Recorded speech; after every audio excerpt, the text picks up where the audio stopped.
What if Luffy was raised by Blackbeard? The Devil's Grin. In another timeline, not so far from our own, the sea sings a darker tale. Port Gastiace never arrived on Dawn Island. The Daden family never took in the boy with the straw hat.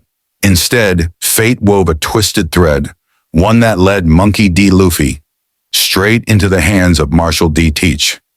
As a young pirate seeking relics of the old world, Blackbeard came ashore at Fuchsia Village.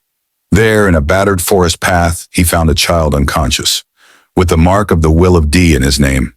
Teach, driven by obsession and greed, but also a strange respect for inherited will, saw opportunity. Zihahaha. The world handed me a gift. Thus began Luffy's descent into darkness. He was not raised by love or honor. He was taught the art of patience, deception, and power. Blackbeard taught him how the world truly works, how dreams are crushed under boots, how heroes die foolishly, and how only power survives. And when Luffy finally ate the Gomu Gomu no Mi, Blackbeard didn't stop him. He smiled. Because he wanted to shape that rubber boy into the ultimate weapon, Brotherhood of Shadows. The boy grew strong, fast, but his laughter changed. It wasn't innocent anymore. Under Blackbeard's wing, Luffy learned to read the poneglyphs, to track devil fruits, to break a man's will without laying a finger. He met figures most pirates never dared speak of. Impelled Downs traders, former warlords, cipher pole defectors. Blackbeard's crew became his twisted family. Burgess taught him brute strength. Van Augur showed him silence. Doc Q taught him how to poison mercy out of his heart. But deep within Luffy, something still burned. Not hope, not justice, freedom. He didn't want to become the pirate king like Shanks inspired him to. In this world, Shanks was just another name on Blackbeard's kill list. No, this Luffy wanted to surpass the world itself. Not rule the seas, but own the entire truth behind them. The Void Century. The One Piece. The true history. All of it. He started gathering followers, not with kindness but with results. Islands fell before him. Marine bases collapsed.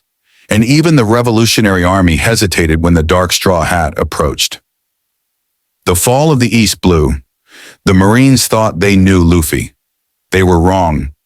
When this Luffy finally returned to East Blue, it wasn't to reminisce. It was to conquer. He burned down Goa Kingdom, overthrew the nobles, declared the land free, but not by democracy. By might. The people feared him, loved him, worshipped him. And when he reached Bharati, Zeph recognized something in his eyes. A spark. A hunger. Zeph offered him food. Luffy refused. I don't eat unless I've earned it. He challenged Mihawk and lost, but even Mihawk admitted it. You don't fight like a boy, you fight like a storm. In a twisted fate, Luffy took Nami, not as a friend, but as a navigator who owed him her village's life.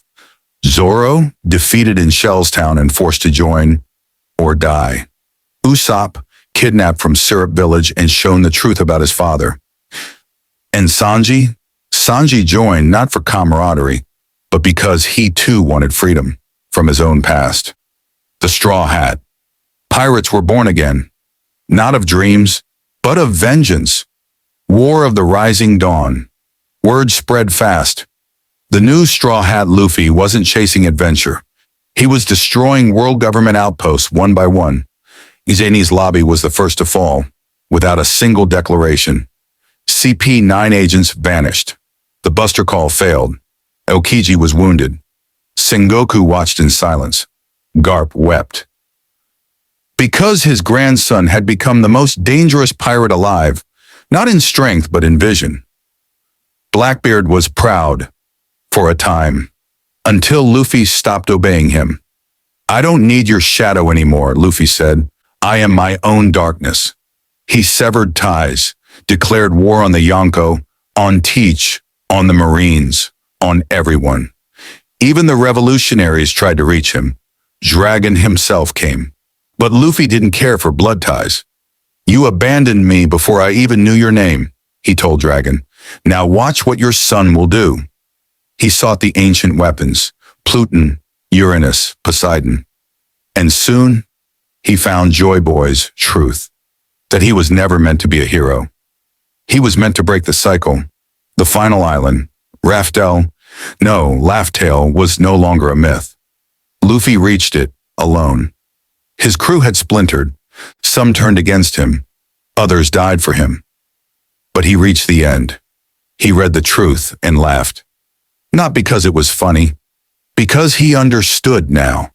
The entire world was a joke played by the gods. And he would be the final punchline.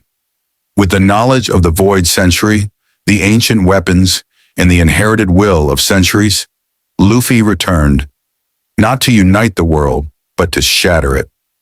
And when the final war began, between him, the celestial dragons, the marines, the Yonko, the revolutionaries, and the remnants of the pirate era, he stood at the center. A boy once meant to be free, now the most dangerous man alive.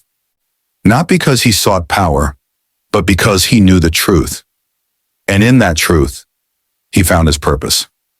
If you want to see what happens next in this twisted tale of Luffy raised by Blackbeard, don't forget to like this video, subscribe to the channel, and hit the bell icon so you don't miss part 2 of this dark journey. The story is far from over. Your support helps us keep creating bold, alternate One Piece universes every week.